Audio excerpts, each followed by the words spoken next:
This video is to teach you about the grid method.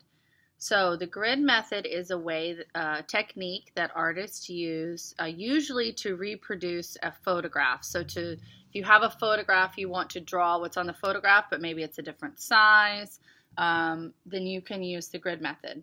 If you know about the grid method and you've used it before and you want to do something more advanced than what I'm telling you here, come check in with me and you can show me another way to use the grid method. But if you've never heard of it, here's what I suggest doing. On that green bookshelf right there, there is a binder like this that says grid. And in that binder, there are a couple of worksheets to help you practice the grid method. All right. So what this is a picture. I've chosen a picture of a hand. There are other ones that you can choose. But I've chosen a picture of a hand, and I'm going to get this worksheet now. So if you don't have one, go get it now so you can kind of go along with me with the video. So you should have your worksheet, and you should have a pencil. Now, in that binder, there's also these little orange cards. We might be using these later, so if you want to use them, you can go back and get them when it's time. So here, what we're looking at is we have a picture of a hand, and down here we have a blank spot. This technique teaches you to not look at the whole thing at once, but to look at each individual square. So I find it helpful to lightly with my pencil go ahead and label the first row here. So I've put 1, 2, 3, 4, 5, 6, 7, 8. 1, 2, 3, 4, 5, 6, 7, 8. Now I'm going to go by each square, and I'm going to look at the top square, and I'm going to say, okay, one square up here has nothing in it, so I don't draw anything there. Number 2 square has nothing in it, so I don't draw anything there.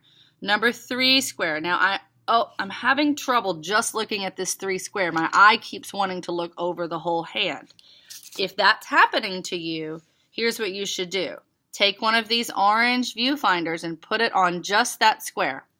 And then you can so if you need it, you can put it down here, but I actually like to just look. So I'm only looking at the square. So on the square, all I see is just this one little part of the line coming on the hand. And it's about halfway down the square. So I'm going to go to my number 3 square down here, and I'm going to draw just that part. Okay, just that part of the hand. So it didn't take me very long, but all I'm doing is drawing just that part of the hand. So if you look here on this square, all I did was draw that down there. So what you're going to do is you're going to keep doing that. So now I go to my 4. If I want to use my viewfinder, I can. 4, there's nothing there. 5, oh, there's a tiny thing there. So I go to my 5 square, and I just there's 2 little lines. I just put those 2 little lines. You're going to do this for each square. If you need to number them lightly, number them lightly. If you don't need to number them, don't number them. If you need the viewfinder, get the viewfinder. It can help you. If you don't need it, you don't have to worry about it. The viewfinders are in the, they're just stuck here in the blue binder right here. Okay?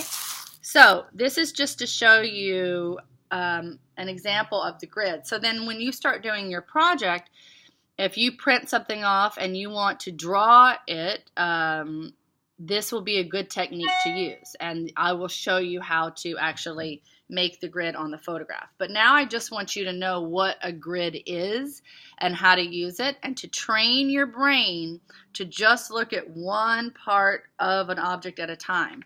Because even when, like let's say I wanted to draw this coffee cup, when artists are looking at it, they'll look at the whole thing to maybe do a gesture drawing to get a sense of it.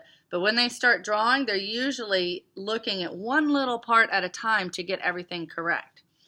So in order to be able, this is your last thing for the draw, to get your signature to move on to a different studio. Once you have your grid and your shading and your experiments done, you'll bring everything up to me and I'll give you that signature, and that'll allow you to move on to a different studio.